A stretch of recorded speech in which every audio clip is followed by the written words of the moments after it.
Hello there. I'm here to show you a wonderful place. A veritable Camelot of the nuclear age. Not made by God Almighty, but the working man. You can be a hero by purchasing a residence in a Vault-Tec vault today. Because if the worst should happen tomorrow, the world is going to need you to build a better day after.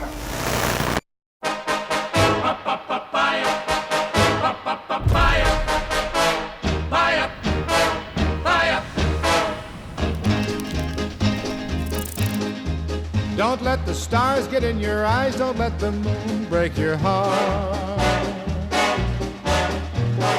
Love blooms at night, in daylight it dies. Don't let the stars get in your eyes, oh keep your heart from me, for someday I'll return and you know you're the only one I'll ever love. Love blooms at night, in daylight it dies. Don't let the stars get in your eyes, oh keep your heart from me, for someday I'll return and you know you're the only one I'll ever love. I'll ever love. I'll ever love. You're the only one.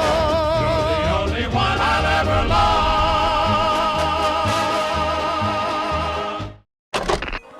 Welcome to Freddy Fazbear's Pizzeria, where fantasy and fun come to life. Hit it, guys. We're going to have so much fun together.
Ladies and gentlemen, start your engines.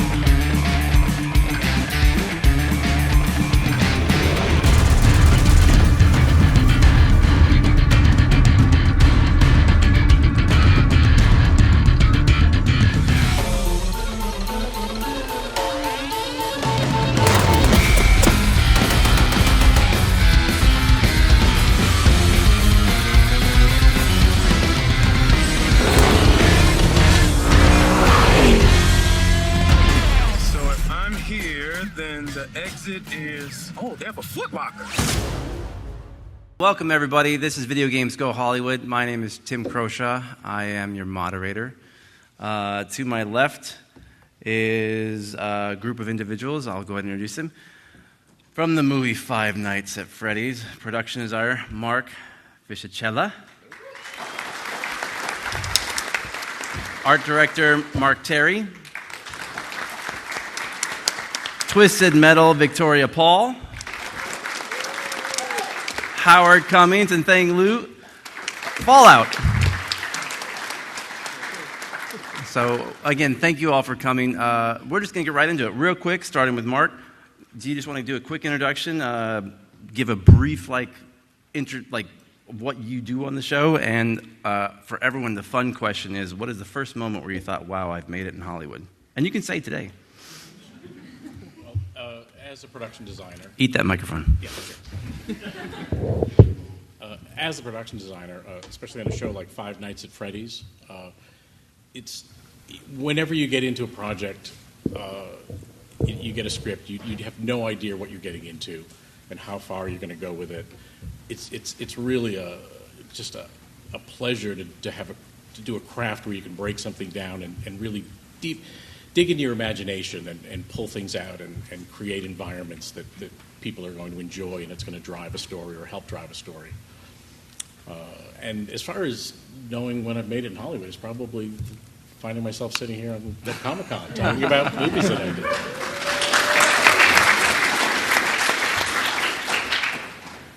As an art director, my whole job is to make sure he's happy. I run the budget, construction, along with paint, and basically everything you see on screen. Just making sure everyone's on the same page and just connecting the dots where needed. So, in terms of when I got how I knew, I would have to agree with you there right now. But I started in the set dressing department, set decoration, and I was working on a Nicolas Cage film, and we were basically dressing out a large amount of, it was like basically a drug den, and I was in charge of the white powdery substances, and I was sitting in a kiddie pool with flour, I guess faux cocaine around, just lots of bricks around me, and I called my mom and I said, I think I made it. Victoria? Like Mark said, we begin with a script.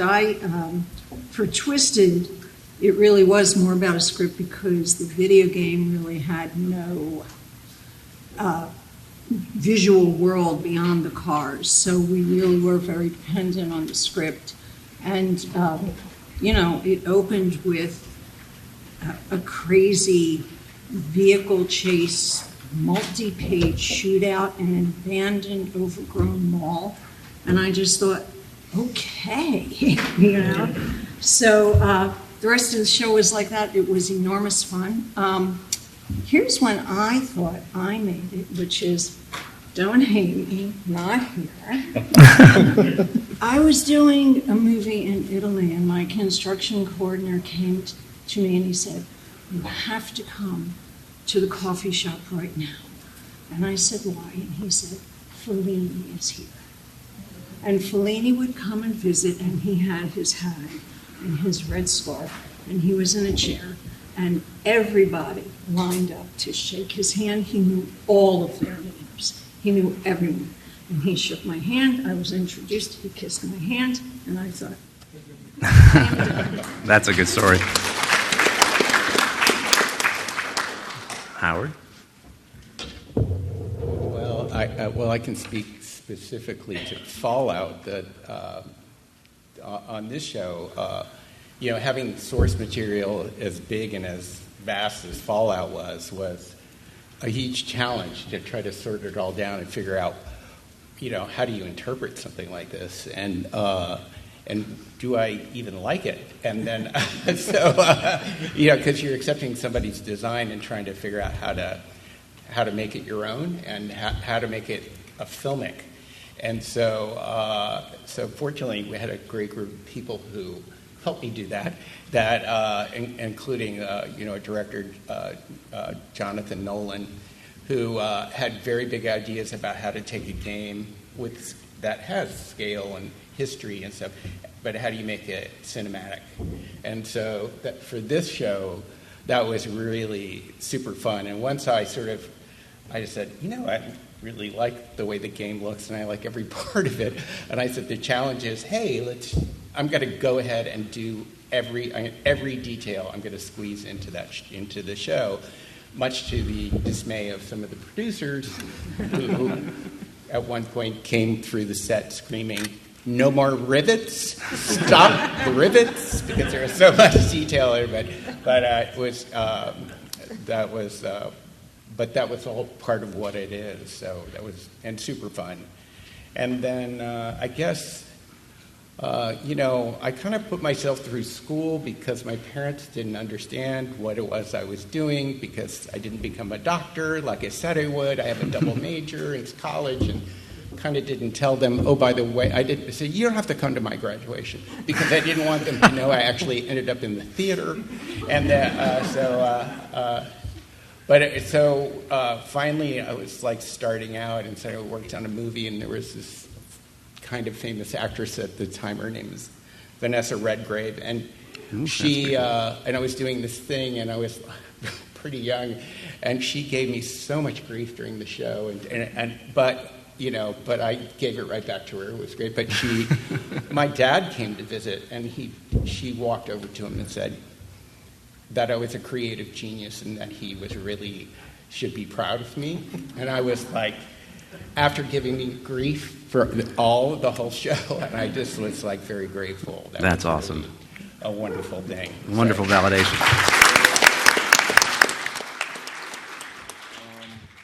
I was an illustrator, concept artist on Fallout, and my job primarily on this show was to help visualize the vehicles in the live action setting and the different vaults and such. The moment I realized I made it, or I was in Hollywood, was probably as an attendee. I've been coming to Comic-Con for 30 years, and it was the moment they gave me a pro badge. So there you go. That's when I realized, for me at least, that's when I realized I made it. Yeah, I think I think it's important to point out that in front of you is probably thousands of hours of television, numerous dozen feature films, countless, I know it's not important, countless millions of dollars of box office from these individuals. So there's a very immense wealth of knowledge at this panel. So just give you guys a big round of applause. Thanks for everything. Okay, so I'm going to assume that if you're here, most of the audience here has played one of these video games. Yes? Yeah, right? I can tell you that many nights after coming home from work, again, my wife, before we had kids, she would fall asleep watching me play, Fallout or, Twisted Metal or whatnot. So I have to ask all of you, did you ever play the video game before you started your work? I played Five Nights at Freddy's about 3 weeks before I started. I had gotten the script, and it was rushed over to me, and I started reading it. I printed it out, and I started reading it, and my son looks over my shoulder, and he said, "You're doing that?" And I said, "Doing what? I haven't even gotten into it yet." He said, "No," and he grabs his iPad, and he opens it up, and he says, "This game is great." And we just played it over and over again, and then we put it on the VR, and we put it in VR, and it was probably the most amazing prep that I could do for this. And watching his enthusiasm, I knew that, I really had a task ahead of me. And my son looked at me and said, "Now don't screw it up." That's tough. You had a very close fan base to appease. What about you, Mark? I've played video games my whole life. I just kind of grew up with some kind of a stick, whether that be Atari or N64, NES. The other day I just picked up Kingdom Hearts again, and so I'm constantly just playing. Twisted Metal was like a huge part of my life. So, but yeah, that's the same way. My sons, they on YouTube watching scare videos of Five Nights at Freddy's. So I knew that when I got the call, it was like, I'm ready. Well, I did not play Twisted. I don't think I'm the demographic. But when I told certain friends that I was doing it, everyone was like, "The ice cream truck, you have to have the ice cream truck." I was like, "Yes, we will have the guy with his hair on fire, yes, we will have the guy with his hair on fire. The polka dot pants, yes, we will have the polka dot pants." We hit those landmarks and we were good. I didn't play Fallout. Apparently, I gave it to my son along with Xbox for a Christmas present, and it was so long ago I don't remember. He said I played it and that I sucked at it, and that was about the extent of it. And he said, but it did change my life because he's a huge gamer. so when this came up, I said I was excited to do it for him at first, and then the only way I'm so bad I could never get beyond, a certain level. So, but fortunately, the fans post everything on YouTube, and you can watch extended playthroughs and recaps of playthroughs, and so you can learn a ton by just like watching the fans do it. And then you also learn too, like all the things that, like Victoria said, there's these landmarks and things and iconic things that you must embrace, and then you sort of learn it that way, which was a great way to learn from the people who play the game. Well, especially in your community, you have such a large modding community. It's like it's a very intense a group. So yes, they're quite critical. I've owned every console since PS1. Yeah. But since I've had kids, much like my comic book collection, I haven't read anything, or I still have games in wrappers, unfortunately. But I when I do have time, I do pick up the Game Boy. There's a DS. I keep them too busy to actually do that. So. There's, the benefit of having children, though, is eventually that they play the game and you can be a part of it as well, hopefully. Yes. Yeah, hopefully. Mark, so I grew up in the Showbiz Pizza era, and that might be dating myself. Showbiz was Chuck E. Cheese, and they merged together. So I have very intimate sort of scares from Showbiz and Chuck E. Cheese. Did you have those? It was a scary place in general. Yeah. But did you draw upon any of your early childhood or memories of those animatronic robots? Or Not so much my childhood, but taking my kids when they were very young to Chuck E. Cheese, and I think we even did Showbiz Pizza once too. But what it did for me, and reaching way back to draw off of that, was, that atmosphere was very unique. That very sort of glossy plastic atmosphere with what always stuck in my mind was the animatronics. Although they were singing, some cheerful song and entertaining these little kids, they were making these horrendous noises of all of their joints turning and creaking and clacking on the stage, and that to me was the scary part. And that was something that we talked about in making the movie was to incorporate those sounds and those things so that we could see those mechanisms and know that there was something behind the cuteness of the characters. Sure. And that sort of opened the door for where we were going. But I think sort of as a texture palette, experiencing and drawing on the Chuck E. Cheese environment helped me out a lot. Yeah, it's interesting because you talk about color palette. I think if you watch the show, you can see that there's a funness underneath of it all, but it's tinted and grungy. There is. And also the other hard thing is, as designers, we want to do everything as best we can. And Chuck E. Cheese is not necessarily high-end design. High-end design. It's more of a very corporate, mass-produced look, and you have to make that interesting. And also, of course, sticking true to the game itself, and that, which is a whole other conversation. But in terms of just the textures, and Mark can attest to this, we have a crew of carpenters and painters and sculptors that want to come out and do their very best. And in creating an environment like this, sometimes you follow them around and say, no, that's too good, pull it back, don't do it so nice, that brick looks too real, we want it to look fake, and it's kind of a hard line to toe when you're designing something like that. Victoria, so Twisted Metal didn't give you a lot to work with, from the jump. Didn't. Yeah. But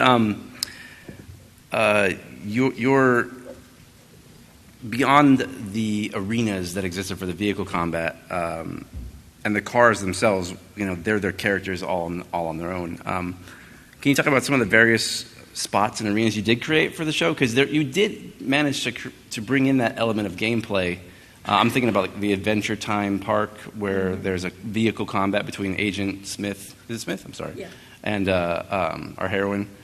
So how did you manage to pull that off? Well, I think we did that in a couple places, sort of the idea of that gameplay. I think the very opening in the mall where there's a bunch of vultures, with John is a good example of that. And obviously the adventure park, and then at the very end at the racetrack, which was the closest we ever came to having just a big open arena for because at that point there were about a dozen cars fighting each other. Yeah. So beyond that, the places we came, the story that we stitched together didn't come from the game because they didn't exist in the game. They came from script. So I guess what I did was much more how we as designers usually design a show, which is we go to the text and we see what the text has to say to us, and then we start drawing, sketching, is it this, is it that? So we created a slightly future dystopian world that was very overgrown. We had a few landmarks that we kept, that we made sure like everything was overgrown, everything had vines, everything, it wasn't like dusty and dirty and grimy, it was kind of very green. And then we just cherry picked from the game the big car arena scenes. Mm-hmm. I think similarly, you also had a color palette that was more sort of upbeat, while it contrasted maybe against the griminess of the storytelling. We started with the mall, and we had stores like Claire's and all of these stores from the 80s that like Brookstone. I can't even remember the name, but it was just like that was like we were like, oh yeah, that store, and luckily we had no pushback from Peacock about using all the real signage, all the real colors and all of that stuff. So that started in the mall, and then one of the places we visited was sort of all made up out of road signs. So there was a lot of created by signage places. Mm-hmm. No, I thought it was really impressive. I mean, the scope of the show and all the different places you visited all across the country. Right. Howard, so as a fan of the game, I know that each vault has its own character to itself. Each one is uniquely specified for the weird science experiments that's happening inside of it.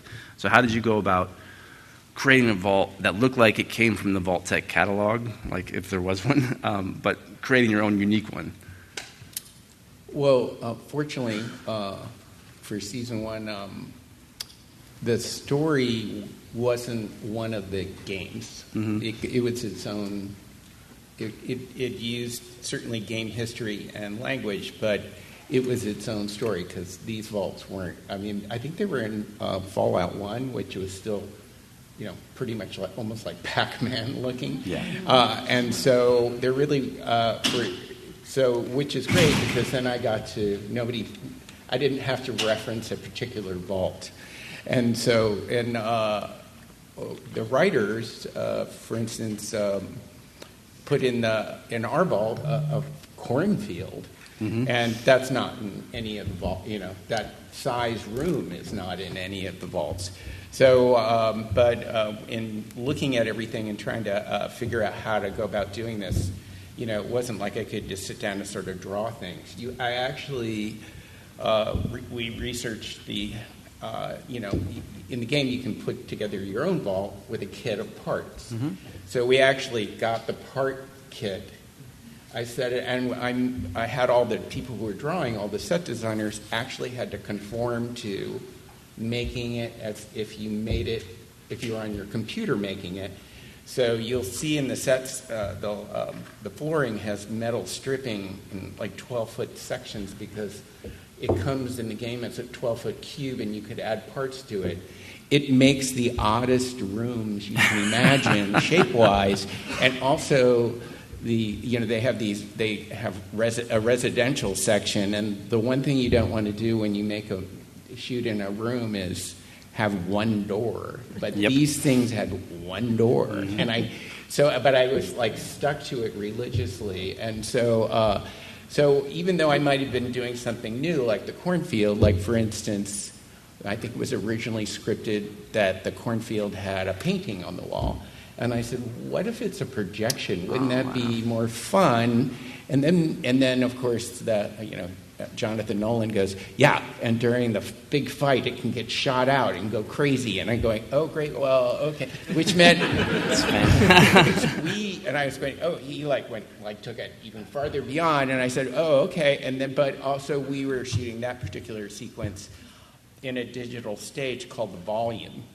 And it's so, part of it was was on stage in a set, and then part of it is in this digital world. And so usually, Thang's had a lot of experience with working on projects like that, and, like Mandalorian, like, I don't know, 3/4 of it is probably set in this digital stage. And in there, you're trying to really do all you can to make the thing look as real as possible. But the conceit in the cornfield was that it's supposed to look like a bad production of Oklahoma. Yeah. And it's same and colorful and like flat. So we actually thought of ways of splitting the imagery for the landscape of the Nebraska cornfield into 3 planes so that it wasn't quite 3D. We called it 2.5D. 2.5D, and it looked like. So actually, you'll see the sequence when they're fighting in the camera and the projector, which I think I took off some Russian thing, was this giant projector. It hits the thing, and you'll see the fields drop out. Like first the sky goes, and then there's a mid ground, and then the corn itself. So that was fun to do that. But on the same hand, I really did respect the game, and in fact, because I knew there was an audience that was going to look at every piece of it, and so you mean pause every frame? Yeah, basically. When we were doing the trailer came out, and there was somebody on YouTube did an analysis and did frame by frame with also like putting an arrow and said, they matched the bolts, which we did. And then it was this weird triangular bolt. And I didn't find out until today when Thang told me why there's a triangular bolt. Oh, it's because in video games, it costs memory. So instead of doing a full circle or something, they do a triangle. And they would paste it in the far background. We do that in VFX as well, too. Like stuff that you see from a distance that doesn't read, we'll make it lower poly, which is less sides. I didn't know that. I was just religiously trying to go, we have to do this triangular bolt. Obviously quite special. There's some tool, but that's hilarious. I literally didn't find out till today. I can tell you that, and this is off topic, but I, as a set designer, have received visual effects assets and designed things based on the poly count accidentally, so that makes a lot of sense to me. That's hilarious. Thang, do you want to talk about Brotherhood of Steel and the cool vertibird and aircraft carrier you did? Yeah, I mean, we stayed really faithful to the game. The few things we did was we stripped the color from it, and that was an aesthetic choice because with just how it lit and everything, it just looked cooler. It was cooler. Yeah, and it was great. Like you were saying, cherry picking. I would get, the Pip-Boy is beige. Not very, should just be shiny metal. So, and because we weren't specific to a game, we could do stuff like that. It was great. Yeah, and my reasoning was they are the Brotherhood of Steel, not the Brotherhood of Paint. So, show off. Yeah. But yeah. Well, that's funny. funny. And when we started out, no one knew. But Bethesda never really had an edict and said you must do this way. In fact, there was a moment where I could have possibly redesigned what I wanted to do because I'd done these shows like Westworld and stuff with the same group of people, and this was so far from that. But when I got the script actually was really close to the whole feeling of the game. And so in the beginning, Thang had to model this stuff just pulling stuff off the internet because Bethesda hadn't at that point decided to give us the assets because they didn't know what I was doing. Yeah. And then we had a big meeting and I showed a bunch of concepts and then they go, "Oh, you're doing the game." And I go, "Yes." And then it was like, okay, the floodgates came out, and it was great. So that's cool. Very cool. So in talking about that, for each of you, were there certain elements from the game that you had to adapt or change significantly? Like, obviously, in Five Nights at Freddy, the first game, you can't walk around. So, like, you're going to have to, like, move beyond the security office. Or were there, like, significant elements you had to change, or you think you... Well, yes. So what we had to do with Five Nights at Freddy's was take the world in the game that all the fans, everybody was used to, everybody that played the game, and bring it into the real world where real characters are going to move about and interact with, and support a story. The story was not really in the game. But we also knew that when that film started, when this story opened, you, as a fan, needed to feel like you were there and you were in that game that you had been playing all these years. So we went through the games, and basically what we did was we picked through things and chose really iconic elements to include in the game. And what I really wanted to do is I focused on the security office. I wanted the security office to be as true to the game as possible. That was because that's basically It's where you live. Where you live when you play the game. Beyond that, we got to do our own thing, and keep the flavor of the game, keep elements of the game, but really focus on that. And what was great was as we started getting into pre-production, there were a lot of social media leaks. Things were getting out. Photos from the set as it was being built was getting out. And, even though we tried everything we could do to keep everything under wraps, things got out. And we used this to our benefit in designing. This is not encouragement to do this, first off. We were reading the social media posts, and we were seeing what the fans were talking about and what they were fixated on and what we knew, we had to include. And, and in the end, you do this great, what I thought was a really great security office, all the details, and everybody fixated on the cup with the red stripes because that was there, and the crumbled piece of tinfoil. Yeah. Because that was in the game, and the fan, and it goes out from there. But it was having enough of that in the setting and in the world, I think really kind of brought the fan base into the story that we were telling by making them feel like they stayed in the game. I think you told me earlier that you said that while you were filming, someone geotagged on Google Maps the location and called it. Yes, you can go on Google Maps. While we were shooting, there was a Freddy Fazbear's Pizzeria keyed into the map. Yeah, we had quite literally hundreds of people just stopping and taking photos of it while we're working, and it's our construction paint department's like, this is strange. They're getting taken photo of, and they're not very happy about it either. So it's a weird back and forth with fandom. So Victoria, I mean, obviously you had to change a lot because, like you said, nothing existed beyond the arenas. But the arenas existed. Twisted is a pretty old game. Yeah. It's like a really old game. So the assets were, shall we say, not a high pixel. I mean, we would look at stuff and we'd go, so it looks like a Challenger. Well, maybe it's a Charger. And somebody else would go, I always thought it was a Ford. So it was just like, okay, it was just a total, crapshoot. But on top of that, whatever car we decided that we wanted to start to design on to modulate, to add this, to add the, to, attach 5 million guns that someone was designing. At the same time, we were like, well, we need 7 of these cars. Yeah. Right? We need the car that has the driver on the top. We need the car that has the invisible thing underneath. We need the car that the actual stunt driver can drive. We need the car that can be towed. We need the car that Anthony is okay to be inside, right? We need the car that we're going to smash from behind. Then we need the car that we can, after it's all smashed, take apart and use the parts to kludge together another car.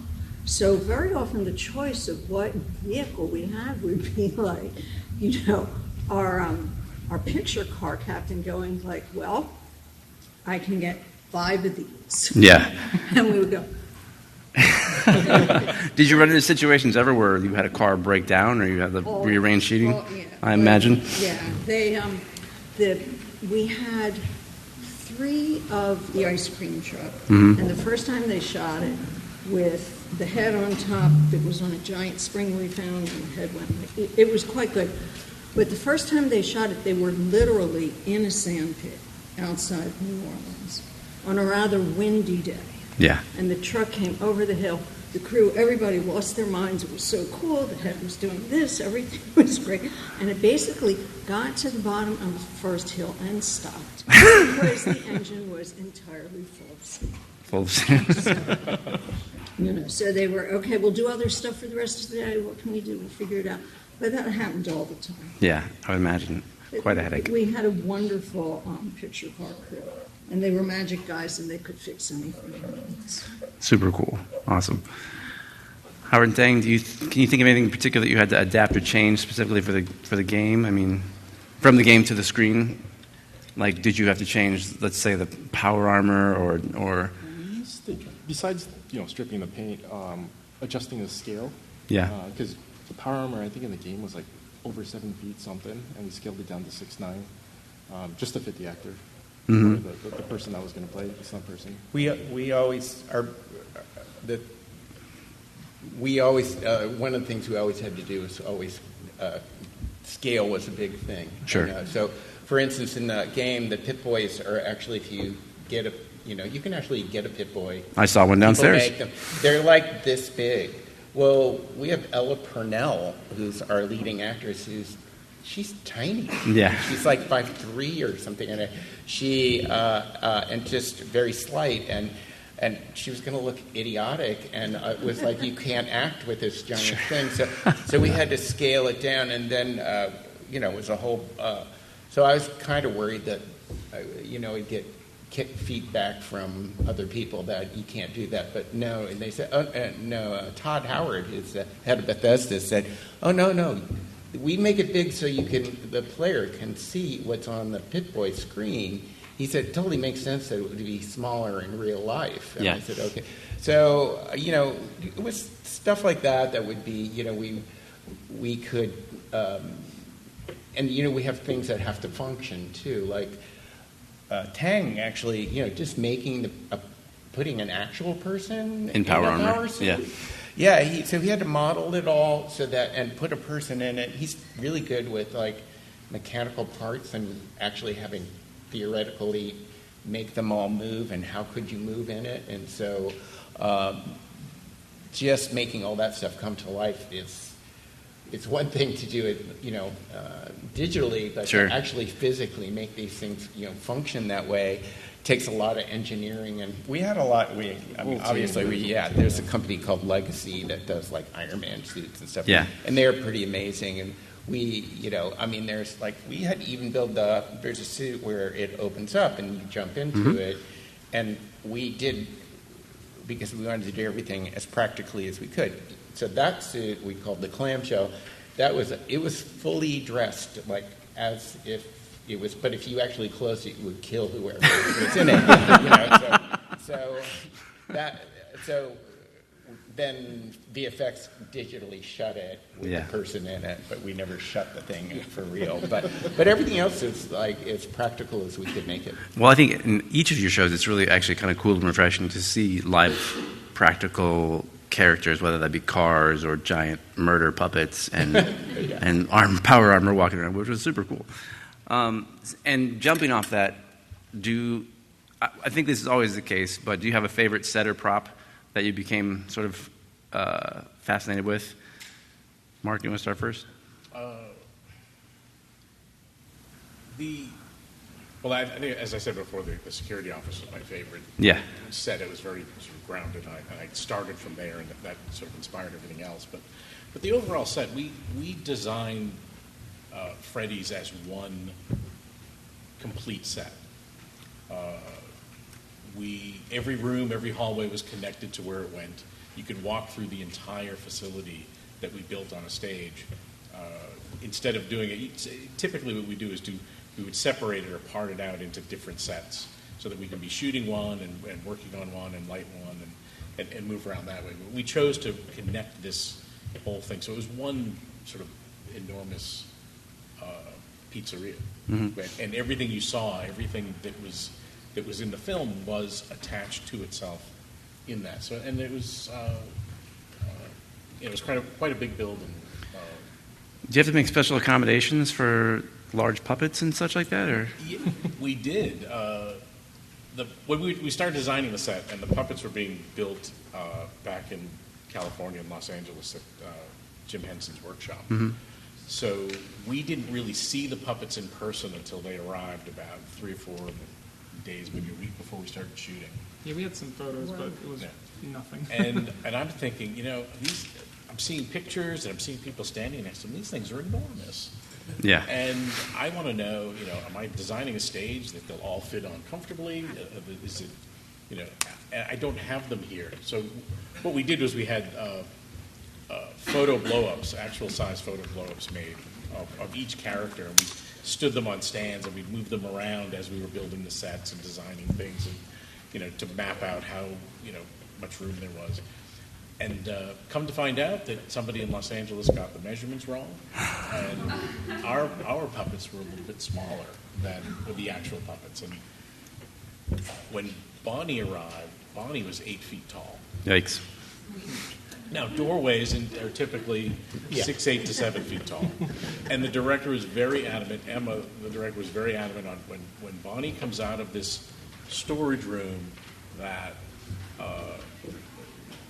where a kill just happened, I don't want Bonnie to duck and yeah, it looks silly. Squeeze out of the door. So we need to make the door bigger. So now I'm making 8-foot tall doors for this animatronic rabbit to come through. But it worked out. It sounds silly when you say it like that. It does sound silly, but the point is, too, I didn't really have to be worried because nobody's really paying attention to a door that's 1.5 feet taller than it should be. Those are things that weirdos like us notice, that we're like, that door's shouldn't be that high. They're watching the characters and what's going on. So. For sure. Excellent.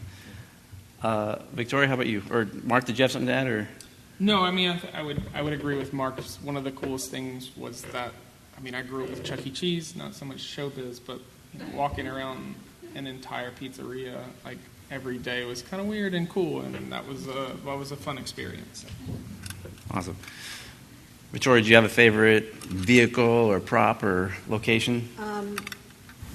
Yeah, well, we had a lot of fun, I have to say, along the way, but I think the one I enjoyed the most was the mall, because we had to have a multi-vehicle shootout in an abandoned mall, and amazingly, locations. Well, there's a lot of abandoned malls these days. Yeah, There's culture that is quickly going away, but they found a mall, a really large, like legit mall that had like the 3 anchor stores and all of that stuff.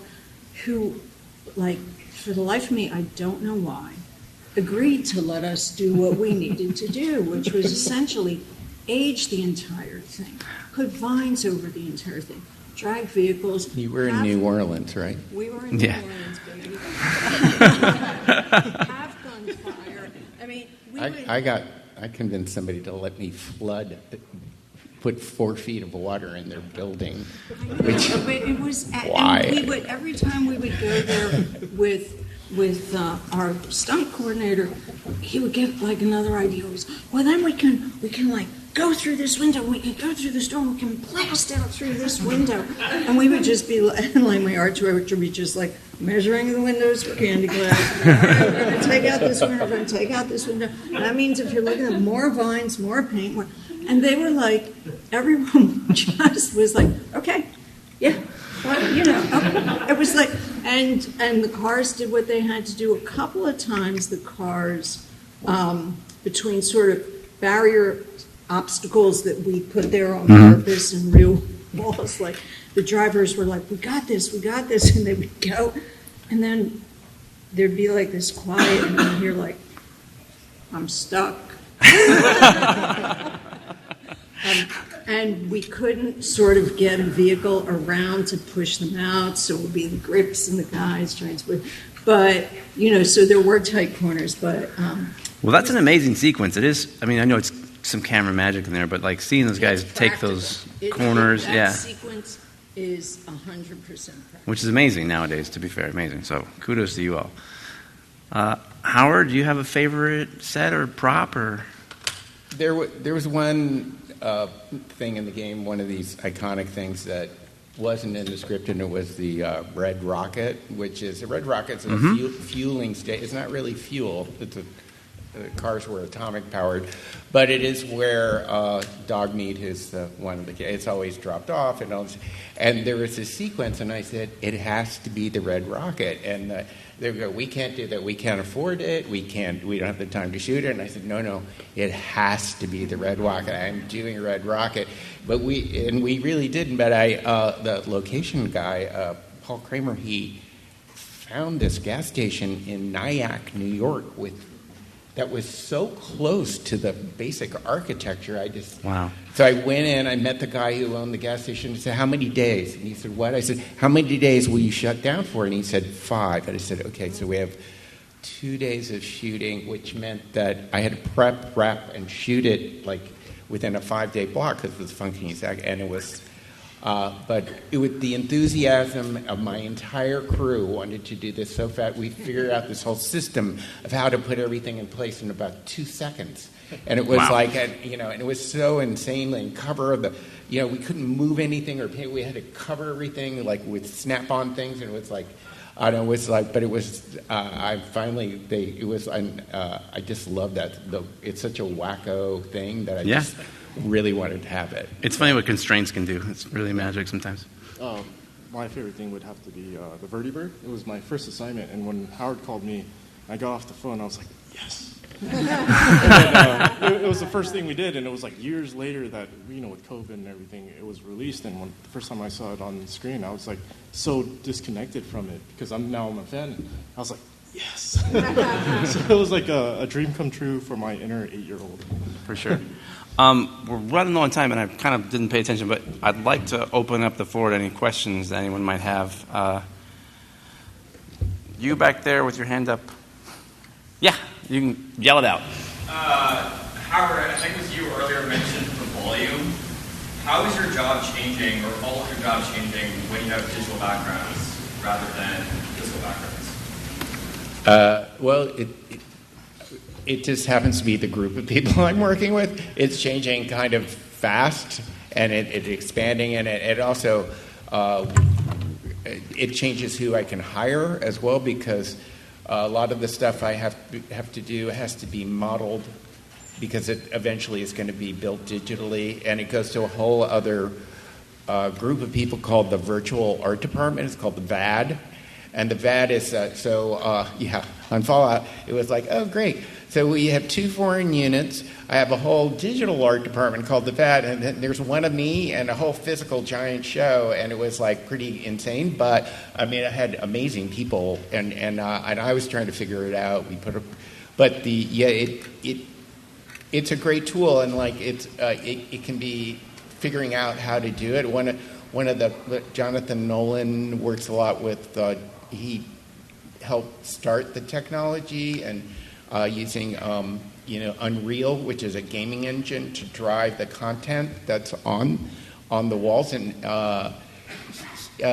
he'd been trying to do that in Westworld early on, and it was driving everyone crazy, but we kept doing it, and then Jon Favreau actually took it to that whole other level with The Mandalorian and all that, and then we all went to visit him at one point, and then but he's on a quest now to try to figure out like this.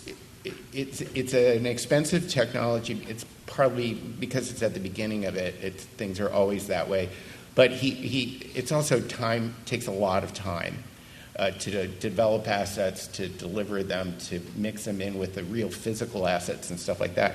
But while we're doing it, he's also saying there's got to be a way to make this process condense. So we were like, a lot of Fallout is us experimenting on how to do stuff like that. I mean, it was like, and I'm going, I'm not sure this is going to work, but we kind of would do. So it was challenging, but super interesting. But it's meant so that his goal is that anybody could do this. Doing a normal TV show, just to expand the scope of it. I mean, one thing that when you have a set and you have something outside the window, a lot of times it's called a translight, which is just a giant... It's like this. Photo. Yeah, it's basically a photo. You can light it. It can be lit from behind. You can give it some life. You can do a lot of things. But they're inert. They're not active. So that's now. I said the word translite the other day, and everybody looked at me like my pants were on fire, because it was like, oh God, that's so old, too old school. So it's all changing. It's changing quickly, and but it's really exciting. But it's funny because I think the show I just started with doing a big exercise, a big backing of some sort, and we were looking at a show and tell another show had done, and showing all the LED walls outside, obviously. And I said to my producer, "You should do that. Let's do that." And his response was like, "Over my dead body. It takes so long to cross my just like." He's like, "Okay, fine, salt truck, whatever, right? Just the messenger here." So I think people, I think we come to it with one set of desires and expectations, and I think other people who make films come to it with, other thoughts. Mainly, it takes a long time, and it still hasn't gotten really cheap. Although they're all, there's volumes all over the place now. Mm-hmm. So I apologize, but I have run over our time.